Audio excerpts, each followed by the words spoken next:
everybody. Thanks for being here for our fiscal court meeting for November the 12th, 2025. Appreciate the flexibility in moving things around. Please stand for invocation and pledge from Commissioner Niemeyer. Hi, guys. Heavenly Father, as we head into the season of Thanksgiving and Christmas, we just want to thank you for all the many blessings that you've bestowed upon us individually and as a county. We are so very fortunate to live in this county and be able to serve this county and live in this country, where freedom means something and freedom of expression also means something. With that in mind, as we progress through this meeting, we hope that we can handle the city's business on behalf of the people of Kenton County with respect of each other and civil discourse. We're thankful for everybody who's serving our country in whatever capacity, whether first responder or armed services in our country or around the world. I want to say a special prayer for recovery for Dr. John Brown, our colleague who had a surgery yesterday, and we want to pray for a speedy recovery for John so he can get back here with us and continue doing the work of the people. So, in your name, we pray. Amen. Amen. I pledge allegiance to the flag of the United States of America and to the republic for which it stands, one nation, under God, indivisible, with liberty and justice for all. Okay, we have our approval of the minutes from October the 28th. Can we let the minutes reflect that Administrator Schreiber was late?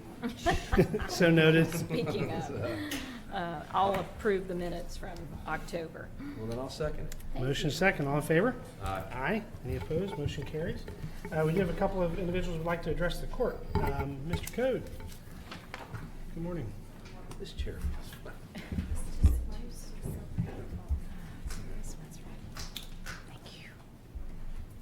Thank you.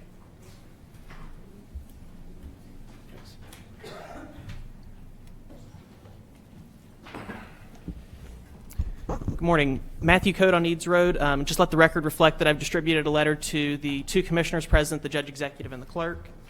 And then could we get that letter attached either as an attachment to the minutes or the contents of it included in the minutes? Great, thank you. So for the better part of the last year, members of the public have repeatedly called on the court to retract the statement that 97% of the respondents to the 2016 survey of Southern Kenton County supported light and medium industrial development. So far, those calls have landed on deaf ears. As of this morning, Kenton County's Site Readiness Initiative webpage still includes a PowerPoint which claims that 97% of respondents supported light and medium industrial development.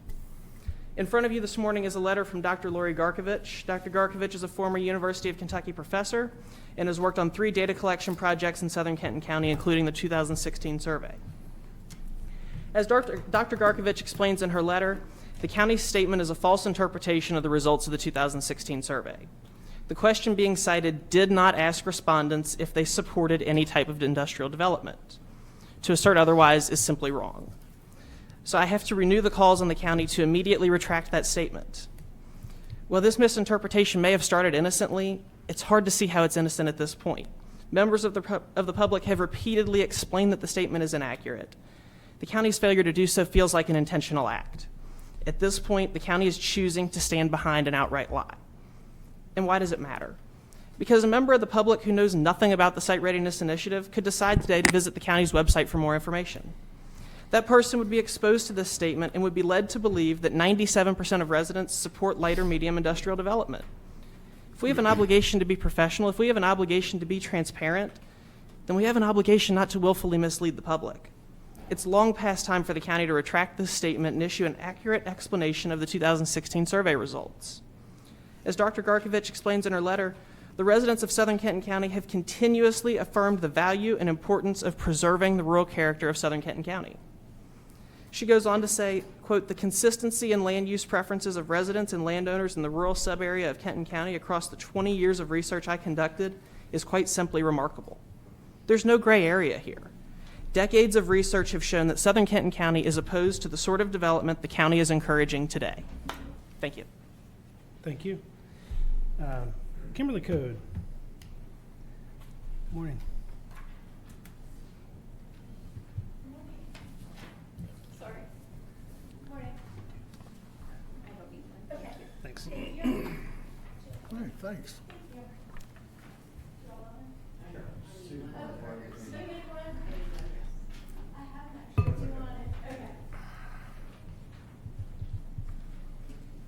Morning. Kimberly Code on Eads Road. Let's talk about the Site Readiness Initiative and let's talk about trucks. The SRI proposes opening 5,483 acres of rural agricultural land for manufacturing and warehousing. But there's been no honest explanation of what that actually means for our roads or for the people who live here. This initiative, as approved by this court, is a freight traffic disaster in the making. According to the national freight data and Kentucky Transportation Cabinet's own numbers, even the low-end scenario brings 22,000 to 25,000 trucks per day onto 7175, nearly triple what we see today. Let that sink in. Tens of thousands of new truck trips every single day. On US 25, trucks alone would match or exceed today's total truck traffic volume. In the high scenario, that's up to 40,000 truck trips per day on a road that's still 2 lanes in many places. It doesn't stop there. Kentucky 14, Kentucky 16. Rural roads already flagged by the Transportation Cabinet as freight conflict corridors would be flooded with semis. Roads that were built for farm trucks and families, not 80,000-pound freight haulers. That means more crashes, slower emergency response, more noise, diesel pollution, and congestion. Heavier road maintenance costs for taxpayers, and the permanent loss of our rural way of life.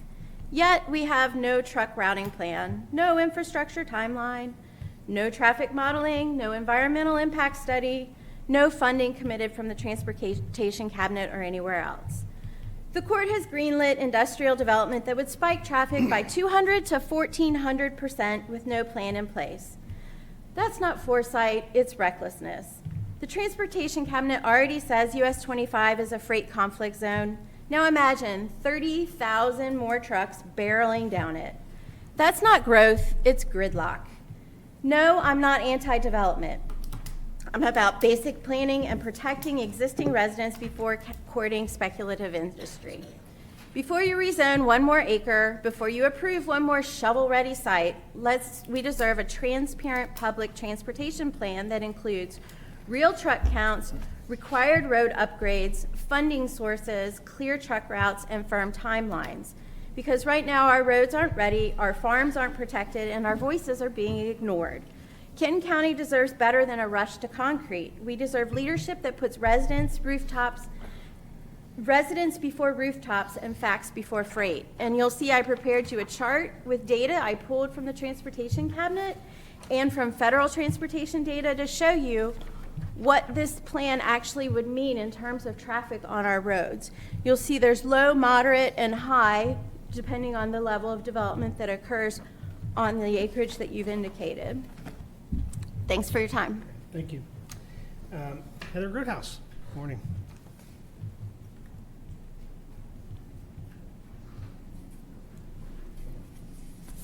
Good morning. Heather Groothouse, Mayor Road, Tim says hey. Regarding the SRI project, bringing more industrial parks to rural Kenton County would create a cycle of demand for cheap, quick-fix infrastructure that inevitably destroys communities. As it stands, the increased commercial traffic in Focus Area 1, specifically semi-trucks and other delivery vehicles, which are a direct result of the expanding industrial parks and warehousing, have already destroyed our local roads. Manufacturing means factories. To quote the website factoryworkingconditions.com, industrial processes require high amounts of resource consumption and waste disposal, which often results in mass pollution. While pollution from industries can have severe global impacts, the effects on local communities can be devastating. Industrial pollution comes from toxic air emissions, water pollution and consumption, and habitat degradation. These pollutants can pose major health risks to human health, with disproportionate effects on those living near factories. The Site Readiness Initiative presentation website has the audacity to list all the ways the focus areas, i.e. our homes and neighborhoods, that we live in are completely fantastic and make them so, quote, suitable for development, citing tax revenue as one of the main benefits. All one needs to do is look around at already established industrial complexes in northern Kentucky. What are the communities surrounding those parks like? Do you want to live there? light pollution, rainwater runoff leading to flooding and groundwater contamination, traffic, plummeting real estate values, massive increase in carbon footprint and pollution, devastation of wildlife, including pollinators. During the COVID lockdown, many neighbors supported one another with produce grown in our own gardens or honey or eggs when the shelves at the grocery stores were empty or when people's jobs were not deemed essential enough, including those good manufacturing and industrial jobs. Rather than being a boon to the area, increased manufacturing is a liability to our communities and a way of life in rural Kenton County, and presenting it in any other way is disingenuous at best and at worst outright lies and manipulation.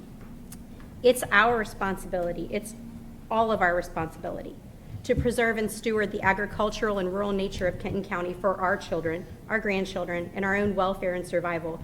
What we have is irreplaceable, and once it's lost forever. It's past time for our citizens to wake up and stand up against political and corporate greed. No more warehouses, no more parking lots, no more industrial parks, no more ugly sprawl. Furthermore, I implore my neighbors and communities, we already have a growing movement, but especially those in the northern portion of the county who maybe have not been made aware of the SRI project and what's being planned for the southern half of Kenton County, to join me in calling for the complete abandonment of the SRI initiative in order to preserve rural Kenton County for generations to come. It is up to all of us. Thank you. Thank you. Okay, moving on to our general business. We have a presentation and proclamation. I know Kim Webb and Lori Knockelman are here. I don't know if you're together as a group or. Absolutely. Okay, good. So we want to go ahead and come to the mic, and then I don't know if you want me to read the proclamation or if you'd like to make a few comments first. Or. Sure.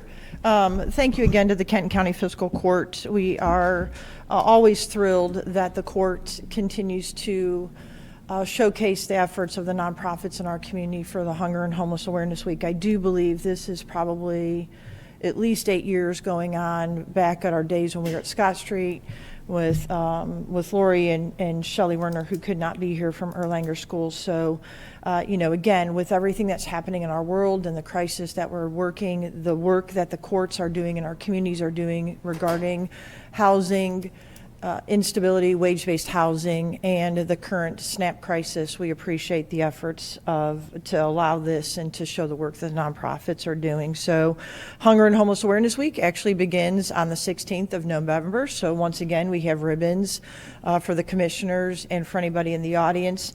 And then in addition, I'll be back to the courts to talk about the emergency shelter in Northern Kentucky, specifically in January, to kind of give an annual update. But because we're located here in Covington and primarily focused on Kenton County, I also brought our winter service flyers with the hopes that the fiscal court could leave that, post it, included in any literature that goes out into the community so that we could be seen as an option for individuals in crisis. That's great. Lori? Thank you again for recognizing the homeless and children and youth in our district. In Covington, last year we ended the school year with families living doubled up or unsheltered or living in transitional housing, 1,080 students. And that doesn't mean that they do not have a roof over their head. They do. It's just that they're identified under the McKinney-Vento homeless education definition. And we have been diligently working with the students this year to make sure that all the students are getting transported to and from schools, even across district lines when they are displaced due to the economic hardships that are going on for unaffordable housing in the area and things that are causing our families to relocate. So I just want to again thank you guys for always being there to support us and recognize and make it our work feel like it makes a difference. And for leading the way in terms of sheltering services in our community, we know that last year we saw over 1,000 individuals and nearly 26,000 bed nights in a variety of our programs. The need continues to grow, and applaud the Commission for our ongoing support of emergency shelter in Northern Kentucky and the role we play. There are certainly communities that we have learned from and that have learned from us and toured and really been able to model what we do here. So, and that's a testament to you all. So. Well, and just a note, I think about the stuff that, it's easy to say, okay, it's Homeless Awareness Week or whatever, but the fact is the numbers, and we've got something good going on in Northern Kentucky and Kenton County about how to mitigate the risks, but hopefully no cold weather deaths. And again, with the kids, Lori, your point about getting them, so if you have a student who is, the worst thing is they're not in school. So getting them transported wherever they need to be, and the district's working together to make sure the kids have a place to go, and you're working that out because there's not a model where they just walk out to the street and get picked up. That takes effort, and I know that's a big thing. Yeah, and we were actually just talking, there's an 18-year-old in the school in Kenton County right now that will probably end up in shelter with us, so to continue their schooling, so. Yeah. And just to recognize too, we have been really innovative in our approach to transporting our students to and from school. Through the ARP funding, we were able to purchase some additional vehicles. So I do have 2 district vehicles that are out there transporting students, in addition to a contracted service through Everdriven and our yellow bus service. And because of that, we were recognized as a district and for best practices in a new book that's coming out for the 2nd edition on how to serve homeless children and youth. So I'm really proud that we are making that innovative approach to looking at how we can keep the kids in school and know that during those 8 hours of the day that they're with us, they get a free breakfast, lunch, and supper if they need to through our programs, and also just to know that they can be a kid and not have to deal with all the adult-like issues that are going on in the home that their parents are facing. Well, thank you guys very much. And we did acknowledge that in Kenton County, this is acknowledging November 16th through 22nd of 2025 as Homeless Awareness Week, and we're all here to support you and do everything we can to make a difference. So thank you for all your amazing work. Do you want to do a picture or not, or do you need to do that? Yeah, that'd be great. Yeah. You want to do? Okay. Joe wanted to get his picture taken. Joe missed me. I put on my best sweatshirt for you.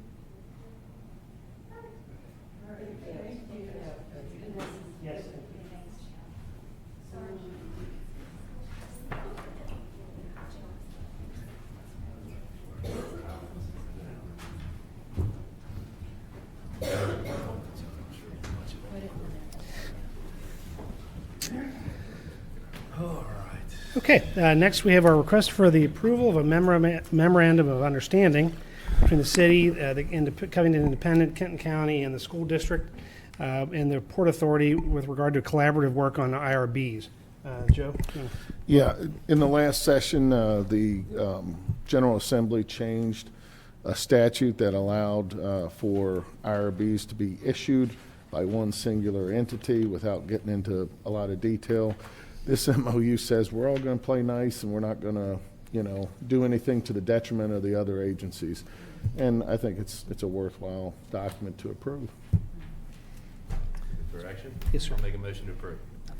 I'll second it, because I think we've always done that. Exactly. Without a law or not, so, that's, yeah.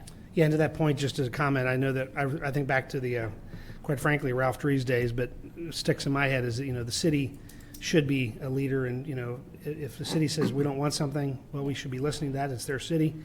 But the other entities have to mitigate or have to decide what kind of losses or not they might have, but it's worked out for decades like that, so that's a good thing. We have a motion, a second. All in favor? Aye. Aye. Any opposed? Motion carries. Next is our claims list. Kurt? Yep, claims list was sent out last week. Any questions on that? Okay. We have our consent agenda with 5 items. I move that we approve the consent agenda as presented. Woo! Is that a motion? It is. And I don't know if the jailer's speaking later, but maybe just address the uptick in the request. I think that's in the consent agenda, right? Pull it out and talk Yeah. about it. Yeah, just Do you wanna maybe do a it little bit. separately, or do you Yeah, wanna- whatever. Maybe he can just talk about it. I don't know if you're, I'm not, I haven't looked at the. Actually, Mark, do you want to address Yeah. that? Yeah. Just, and then we can approve it in its entirety. I just wanted to, sorry, I've said it back and I could not hear. I'm just mumbling up here. Just address the change in the well, I'm trying to think, Contract. the contract for Medications. medication, yes. All this did I'm was looking for extend the the correct funding. terminology. It extended the funding till June of 2026. Okay? So they're doing this in 6-month increments, and I have no idea why they're doing that. I think it's because of the funding coming from Washington and looking at it. So all this did, it didn't make any changes. All it did was extend the funding for the next 6 months. Okay, all right. It There increased was, its number. yeah. It was significant, It wasn't it, increased the about number. $250,000? Yeah, their original funding was an extension from June to December. This is extending that extension from December to June, and then also providing the additional funding for those 6 months at the Gotcha. same rate of the June to December months. Okay, And got it. if you look back on those documents, it goes back to 24. Right, I saw Right? that, yeah. So it's every one of them that has just been an extension. Yes. They won't fund us, and they haven't funded us for yearly, I guess periods for a while, right? Okay. And they're doing these 6-month ones, so that's what it is. Got it. That makes sense. Thank you. Great. We'll do a motion in a second then? I'll second it. I think Okay. Joe motioned. Great. All in favor? Aye. Aye. Any opposed? Motion carries. Order 25-145, approving the reappointment of Debbie Vaughn for the Planning Commission. So moved. Second. Motion second. All in favor? Aye. Any opposed? Motion carries. Order 25-146, accepting the retirement of Jim Reed as a deputy coroner. So moved. Second. Motion is second. All in favor? Aye. Any opposed? Motion carries. Order 25-147, approving the appointment of Michael Musk as a part-time deputy coroner. So moved. Second. Motion is second. All in favor? Aye. Aye. Any opposed? Motion carries. Order 25-148, approving the 2026 fiscal court schedule. Meeting So schedule. moved. Second. Motion is second. All in favor? Aye. Any opposed? Motion carries. Order 25-149, approving the contract renewal for Spike Jones as our police chief. That just sounds So moved. pretty good. Second. We have motion You- second. You got both, Yeah. yeah. Sorry. All in favor? You got stuck Aye. on Mike Spike. Any opposed? Motion carries. Order 25-150, approving the reappointment of Leslie Hinman and Kathy Kunkelmains to the Extension District Board. So moved. Second. Motion is second. All in favor? Aye. Aye. Any opposed? Motion carries. Order 25-151, approving the appointment of Steve Chevalier as a part-time deputy coroner for the coroner's office. So moved. Second. Motion is second. All in favor? Aye. Any opposed? Motion carries. Order 25-152, approving the step increase for Christina Bentley as a public service safety tech in emergency communications. So moved. Second. Motion is second. All in favor? Aye. Aye. Any opposed? Motion carries. Order 25-153, approving the promotion of Richard Cecil to a public service assistant lead in public works. So moved. Second. Motion is second. All in favor? Aye. Any opposed? Motion carries. Order 25-154, approving the promotion of Brandon Stinson as a public service assistant lead in public works. So moved. Second. Motion is second. All in favor? Aye. Any opposed? Motion carries. Order 25-155, approving the lateral move of Whitney Quint to shelter manager for the Kenton County Animal Services Department. So moved. Second. Motion is second. All in favor? Aye. Any opposed? Motion carries. And Order 25-156, approving the resignation of Bailey Flynn as a public service tech in public works. So moved. Second. Motion is second. All in favor? Aye. Aye. Any opposed? Motion carries. Under reporting, John Stanton, External Affairs. Couple things real quick. The General Assembly session is approaching, so we're seeing more and more activity on that front. And again, we've got a great delegation that's constantly asking us for priorities and things like that, so looking forward to going into the budget session. Want to give a little update kind of related to that about Spark House and LifeSci KY. Yesterday, I had the opportunity to tour couple groups through those two facilities. We had Senator Amanda Mays Bledsoe, who's Vice Chair of Senate Appropriations, and also the President and Chief Strategy Officer for the University of Pikeville, which is 3.5 hours away. But both groups individually wanted to see the facilities and check them out, which is always encouraging when you have folks who want to travel those distances to see what's going on. And just as an update on Spark House, for example, 31 out of the 35 offices in Spark House are currently leased. And yesterday, they had an event with 90 folks from Cincinnati over to there. And I think in the 6 weeks they've been open, they've hosted over 30 events in the facility. So it's off to a great start. We've also been doing a lot of work with Thomas More University. It's been a lot of fun working. They now have an office in the one in KY building. So you see Courtney Clyer, who handles external affairs, community and government affairs for them, pretty regularly here in Covington. Of course, with the rebuilding of the relationship between them and Covington Latin, you're seeing their involvement here in the city of Covington increase quite a bit. So that's kind of the basics. I mean, it's going to be, you're going to hear a lot about the General Assembly session coming up. Every 2 years, you know, the Commonwealth of Kentucky decides how it's going to allocate its resources, and we want to be present and visible as they decide what opportunities might exist for folks. Very good. John, you have to stand at the podium, though, for a second. So there's something that we do for all of our employees, you know, at our annual dinner, and acknowledge, no, you're not allowed to go anywhere. Stay right And so we celebrate the mile markers of 5, 10, 15 plus years. John always slides out without ever getting acknowledgement. So I'm going to give him his 10-year thank you for working with the fiscal court, but I did want to make sure that on the record that I took a moment to say really how much we appreciate John's work, his care for the county, community, and I think about all the times that people are, whenever you see this building and you see John's car in the parking lot on a weekend and doing all kinds of things, as well as just facilitating, and I think about everything from the the opioid epidemic and the door-to-door stuff we did on weekends, all the way from working to bring dollars back to Northern Kentucky as a whole and Kenton County in particular. And I think about facilitating, bringing really good people to this community to add value and really make an impact. I don't think we really, John, could ever say thank you enough, and we just really appreciate it. And a decade of, hopefully another decade, but we do want to say thank you and appreciate your, continued care of this great county, and we can't say enough. Well, I've loved my decade here, but when you talk about another decade, I hope in 10 years I'm in a much warmer place during that time. So, but I appreciate it. Well, you have to get your. Yeah, come and get it. Are we gonna take a picture of this? I think our camera's in dysfunctional mode right now. She's like, he's going to hate me if I do.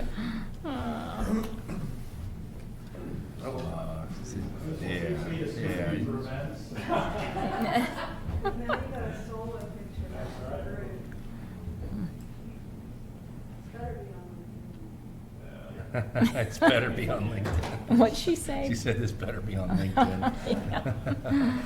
Oh. Who's next? Kelly. Well, we finally got to stop calling him Lee Stratton. Oh, gosh, yes. I was sitting here trying to remember, what was that name? John, I think it was. It's actually on the certificate. It's on the, is it on the certificate? Yeah, exactly. Well, in fact, I will say this on a side note with John. You know, every office I've tried to run for, he said, I don't think you should run for that. I think you'd lose. So there's a few things that he's wrong about. So. Kelly, welcome. Animal Services. Good morning. Today I'd like to discuss operational improvements and investments made at Kenton County Animal Services and shed some light on the internal practices that guide our work. We know questions have arisen in recent weeks around one of the more difficult and often misunderstood aspects of animal welfare, euthanasia. And I want to take this opportunity to provide clarity on how when those decisions are made and how the continued investments I mentioned earlier have greatly reduced its necessity. Over the past several years, Kenton County has made significant investments in its Animal Services Department to ensure both animals and staff have the resources they need to thrive. Our facility has seen extensive upgrades, including a new roof, improved HVAC system with high-quality air handlers, and newly designed kennels that reduce disease transmission and provide a calmer environment. We've also added a cat isolation room, and in 2019 invested thousands to build an on-site surgery suite, allowing us to perform spay and neuter operations and other treatments quickly, safely, and in-house. Beyond the physical improvements, we've strengthened our team and expanded programming that directly impacts animal outcomes. The addition of Kenton County's first ever on-staff veterinarian has been a huge game changer, saving the county hundreds of dollars on outside care and reducing the number of animals euthanized for medical reasons by enabling us to treat more complex cases on site. In recent years, we've also created dedicated positions for a foster coordinator and a behavior coordinator, both of which have expanded our foster network and introduced individualized behavior modification plans for animals needing extra support. These efforts, along with community partnerships and the introduction of a community cat program in late 2016, have given more animals more chances at life than ever before. The results speak for themselves. In 2016, our live release rate was just 67%. That means we were not a designated no-kill shelter. To achieve no-kill status, a shelter must have a live release rate of 90% or more, which means 90% of the animals brought into the shelter have a live outcome. By 2018, our live release rate hit 95%, and we've maintained a rate of 93% or higher ever since. We're currently at an all-time high live release rate of 96% for the 2025 year. Today, euthanasia is reserved only for those cases of extreme medical suffering or unmodifiable behavioral issues resulting in a potential public safety risk. Each case is carefully reviewed by our team of experienced professionals, and no decision is ever made lightly.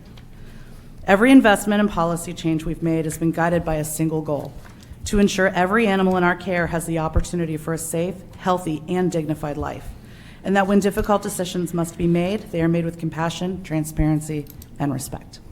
Thank you. Great. Thanks, Kelly. Appreciate that. Any comment, question? Okay. Spencer, Public Works. Good morning. Good morning. A few updates.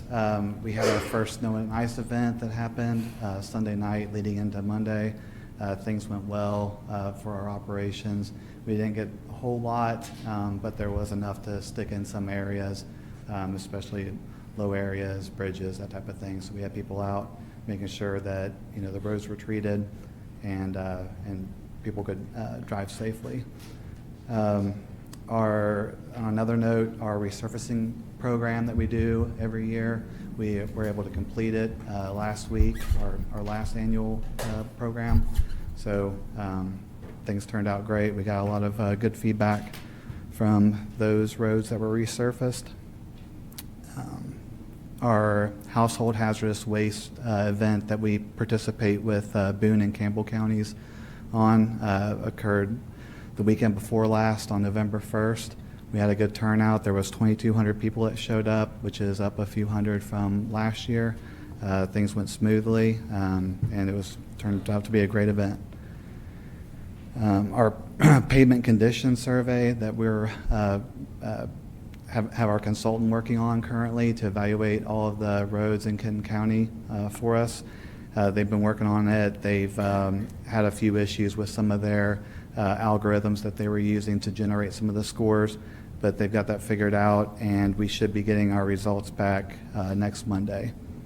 So that's exciting. We've been very patiently waiting for that, and it's going to be a great asset for us. How long have they been working on that, Spencer? It's been a few months now, Okay. Probably about 4 or 5 months, I think. Okay. Yeah, how often do we do that? I forget. Is it every? It's every 3 years. This 3 one, years, yeah. it's been a couple more. I think it's been 4 years now since the last one. And on this agenda, we were able to promote a couple of our employees in Public Works to assistant crew leader positions. They've been great. They're going to be a great value in those new roles, so very excited for that.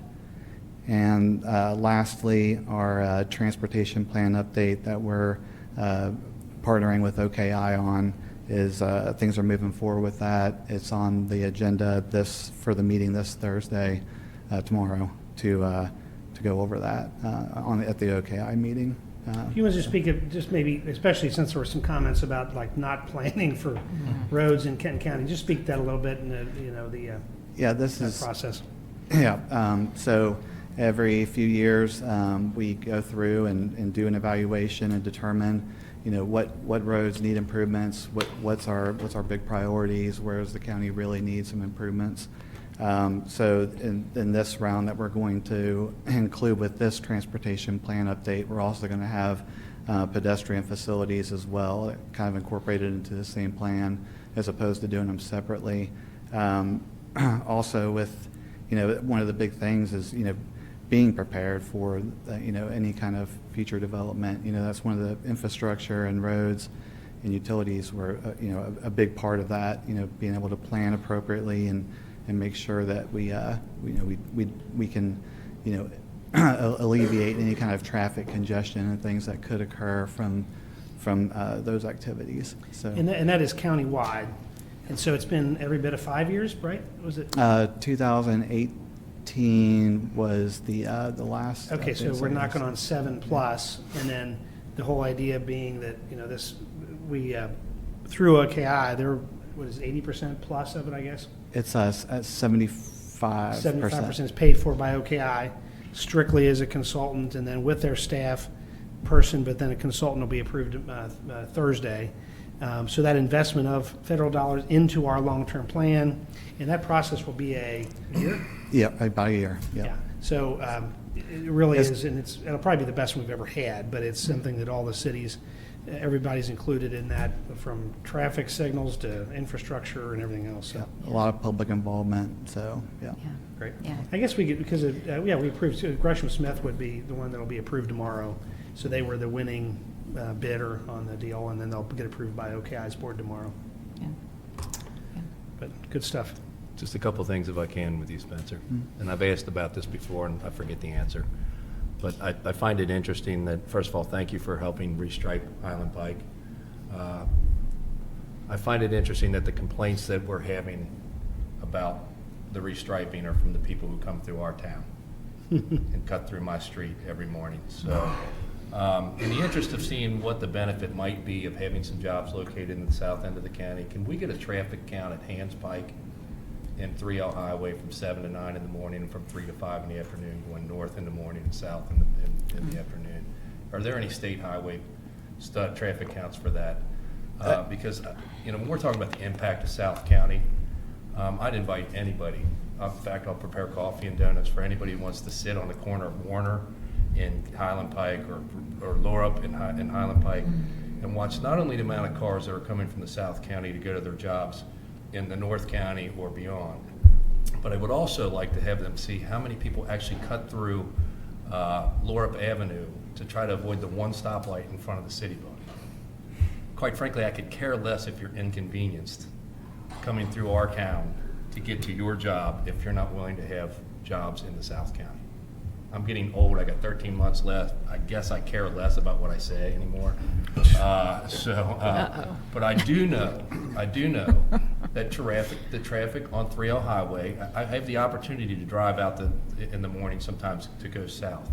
And from the stoplight, from I-75 all the way into Independence, there's a stream of traffic every morning. Yeah. So those people are Every night. while we're thinking about roads and stuff in the South County or development, nobody's considering the traffic impact on the suburbs that have been willing to create the jobs in the past. So there was at one point I knew that there was a fact, I think, when they were starting talking about the bridge at one point, and I may be wrong about the number, but I want to say 65% of people in Kenton County work over in Ohio. Yeah, that's right. And so if you live in Fort Wright or Park Hills, there's 5,800 people in Fort Wright, there's 2,700 people in Park Hills. So the rest of the population of that 65% of the 662,000 people are coming through our two residential neighborhoods to get to their job. And we are impacted by people needing jobs as well. So when we consider how inconsiderate we are for trying to put some stuff down there, I would like to speak on behalf of the suburbs of northern Kentucky, just northern Kenton County, to say, well, we're kind of tired of people driving through our neighborhoods as well. So when we think about the future development of Kenton County, we should disperse for the traffic. The real traffic could be diluted a little bit, and perhaps this $1 trillion bridge might have been able to be burden less if we put take at least our part off of the bridge in northern Kentucky and 3L Highway and Highland Pike and Lorup Avenue. Those jobs it would help the impacts of the northern county if we would probably maybe put just some jobs down in the South County.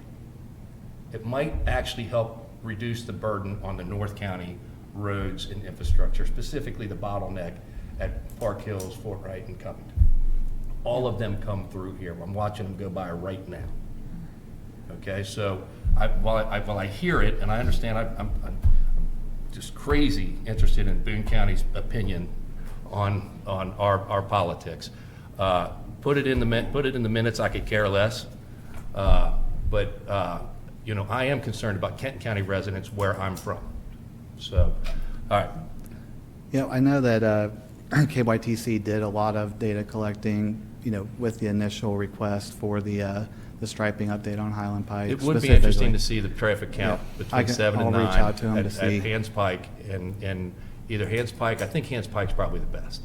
Yeah. If there's some kind of independent study, traffic count from 7 to 9 at Hans Pike, between there's 7 to 9 on the morning hours and 3 to 5 on the evening hours. I'm sorry, 4 to 6 maybe on the evening hours. We could see what impact is generated on the North County by the lack of jobs on the South.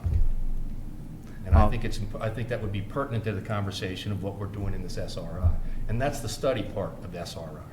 We're not doing anything, we're studying. Correct. Yeah. So, and everybody in Kenton County matters in that study. Yeah. Sorry for my rant. No, Good. Good point. Yeah, I'll Got some data certainly to reach work out to KYTC. I think that I probably might have that already, so Thank you. I'll which I can get that out Thanks, to you. Spencer. Anything else? I think we're good. Thank you. Michelle Foster, Tech Services, good morning.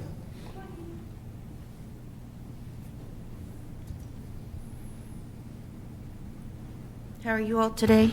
Well, fantastic.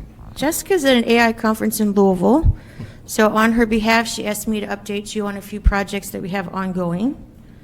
First of all, we've started updating switches at all of our locations. Like 90% of what we do, this happens in a closet and you will never see it, but it is infrastructure that is important to the overall functioning of our computer systems. So far, the Justice Center, Animal Services, Public Works, the courthouse, and the Drug Strike Force have been completed. Dispatch is next. Also, at the same time, where pertinent, I guess, they're also getting new access points for wireless access. The switches give us a lot more visibility into what's actually on our network. So for security purposes, it's super important. It gives us a lot more ability to control things that are happening that shouldn't be there, things like that. Another project that we're doing, since we've moved to 365, one of the services that's now available to us is called OneDrive. It's basically cloud-based storage out on a server that Microsoft owns that allows us to take files off of our hardware that we pay for and put it up in the cloud. There's two main advantages to this. The first advantage is that people can get to their files from anywhere. There's an app for your phone, for example, that you can, I use the app for my phone. You can get to your files from any place. So that's very convenient. The other benefit, I don't know if it's going to happen, but we can see. Occasionally, when you move things to the cloud, you end up having reduced overall costs because then you're not dependent on hardware that you have to buy and purchase and maintain and keep in-house. So as time goes on, perhaps that will be a benefit as well. So, but that is the update. Do you have Great. any questions? Good job. Good. Thanks so Yeah. much, Thank you so Michelle. much. Appreciate being on top of this stuff. Kurt, Treasurer's Report. Yeah, just need the record to reflect that the financial reports for October 2025 have been submitted. Great. Can you get those done a little quicker? I will do my best. Wow. Overachiever. County Administrator's Report. I do have a few items. One in particular, a lot of folks always ask, why do we appoint or approve deputy coroners when they're not actually an employee of ours? Well, deputy coroners are established by statute based upon population, and they get a stipend. The reason we do an executive order is so we have a paper trail for the people that we're paying so that the auditors see that. We don't technically need an executive order, but we do it so that we can show them, yes, we did approve this person and that's why they're getting this payment. Just putting that out there. I did lay, and thank you, Commissioner Nienaber, for pointing out my tardiness today. I did lay a development agreement amendment in front of you, and Brian Dunham is here to answer any questions. The biggest change in that, the most material change, is that the Maris and the development group wanted to see a renewal clause in our air rights and our land rights lease, so that they can go back to their lenders and say, hey, we have this secured for a very, very long time. And we stipulated that's fine. We'll give you an automatic renewal to a 99-year lease, but we need to have a decision point, and that decision point is so long as they comply with the nature of the development and that they have, everything is done appropriately. Am I saying that correctly, Brian? So we have decision points, but there is an automatic renewal, and I wanted to point that out because that is very material to this deal, that while they get a 99-year lease, they also get a 15-year renewal so long as they keep up their end of the bargain. That's as simple as I can say it. So we're protecting the county, but being reasonable to their needs as a developer. Future county fiscal courts will be able to make a decision on this and feel like, okay, look, we locked this up for a long time, but they'll be able to get out of it if the bargain has not been met.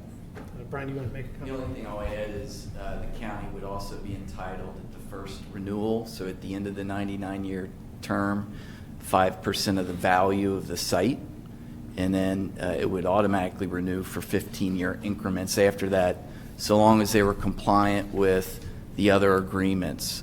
We've used the last couple months to put protections in on behalf of the county that, yes, we know what you're doing today, but during this period, it needs to stay this type of use unless the county approves to a change.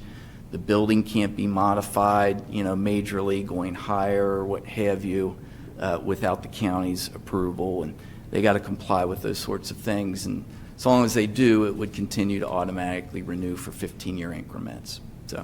And I would argue that part of it was protecting so that operationally the quality is high because it's being on our site. That's another parameter of the agreement, right? That we don't want a casino being put on top of our garage. So, No. yes. Right. Yeah, it's different when it's in your backyard, for sure. Yeah. So. I would ask for approval today of this amendment. Are you okay with approving that this morning? I'll make a motion to approve. I'll second it. Motion is second. All in favor? Aye. Aye. Any opposed? Motion carries. So this was the this is the agreement for the development above the county parking garage with. That's one of many documents I wanted It's coming. Yes. But this is articulated for the minutes because this is the with the the Bavarian partners. Flats apartment Yeah. complex. I wanted to remind the court that on September 9th, they did give a general approval to execute documents for closing. Well, we are rapidly approaching a closing, and as Mr. Dunham has referenced, there are numerous documents that we are going to have to execute that had terms that weren't contemplated when we first approved the development agreement back in March. What I'm asking is to reauthorize the execution of these agreements, and I will bring to the court for ratification at a later date. It's just, there are so many things that we have worked through, easements, reciprocal agreements, those sort of things, that to this point, I think every day we are fleshing out terms because it is a very complex agreement, allowing folks to come onto your property and use it in a way that is beneficial to both of you.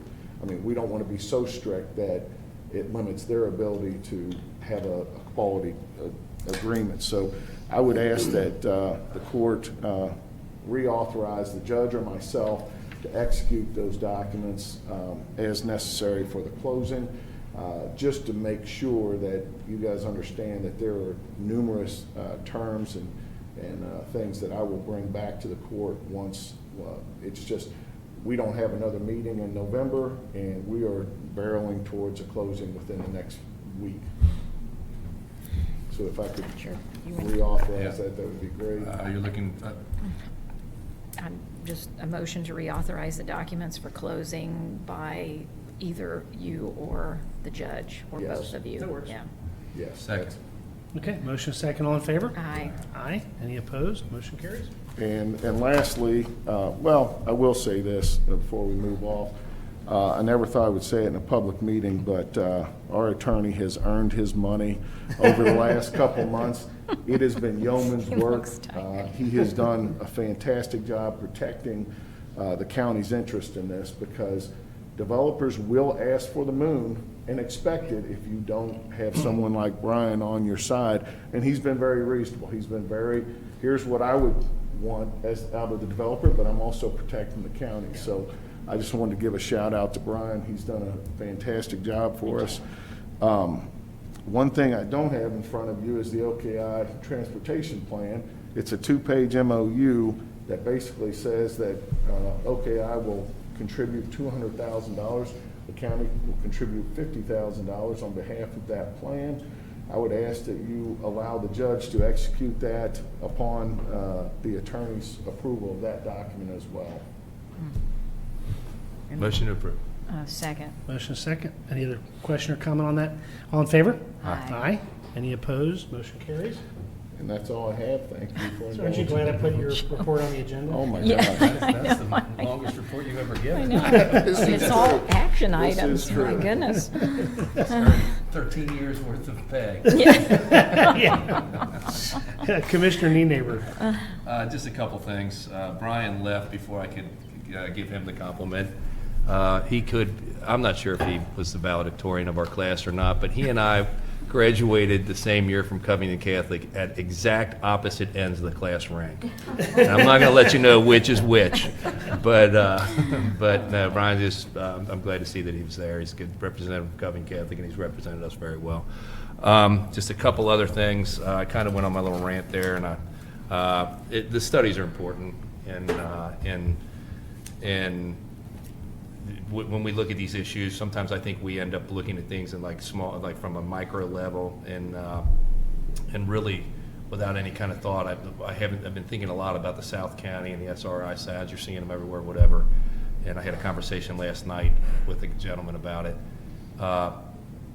Everything we choose to do impacts greater than the area we're talking about. So let's not forget about the traffic patterns that we're looking at right now that could be positively or negatively impacted by the South County development. So I believe that it would help kind of take some cars off of our roads if we did that. So I respectfully say that that's my intention in saying that. The other thing I wanted to do, if I can take a liberty and just say, heading into the holiday season, I want to throw a little shameless advertisement out for my company's Giving Tree. If anybody here, anybody in the vast audience listening at home right now is interested, and we support 12 families this year. 6 years we've been doing Christmas for River Ridge Elementary, Fort Wright Elementary, and Long Branch in Boone County. Every year we just take how many families they give us, and they give us a list of gifts. We put them on a tree. People volunteer to kind of come and take a tag and buy it. If anybody's interested, get a hold of me. We're doing 170 gifts this year for 12 families, and then we're going to give some money for the families. So anyway, if anybody's interested in doing that, helping us out, I'd appreciate it. And then once again, I'm glad to hear that John seems to be doing okay. I'll check in on him today, but keep him in your prayers, please. Well said. I have nothing to add, Judge. Thank you. Yeah. The only thing I would add to your comments there, and it is about and I just want to repeat it, no matter what we're doing, there is no policy change. We're in the process of learning and studying. That's what we're doing, both in transportation and long-term planning for economic development. So that's the good news is that's about as transparent as we can do. We're planning, and I'll always advocate if the state wants to invest in infrastructure. We'll support that every day, all day long. Beyond that, we're continuing to learn and gather data. So as a side note to that, by the way, while we have 3 seconds, but I do want to, I had a chance to see Bill Schneider yesterday, who is obviously a long-term South Kenton resident, and he, on Veterans Day, had a chance to chat with him, and he's hanging in there and doing well. So if anybody knows Bill, he's doing well, and he looks good, and continues to be an advocate, I think, and for the community, and I just wish him the best as well. Let's see. I don't think we have any other reason for executive session, so we are going to, I guess next time we'll be together after Thanksgiving. So, Happy Thanksgiving. Happy Thanksgiving. Happy Thanksgiving. Motion to adjourn? So moved. Second. Aye. We're adjourned. Have a good day. Good day, everybody.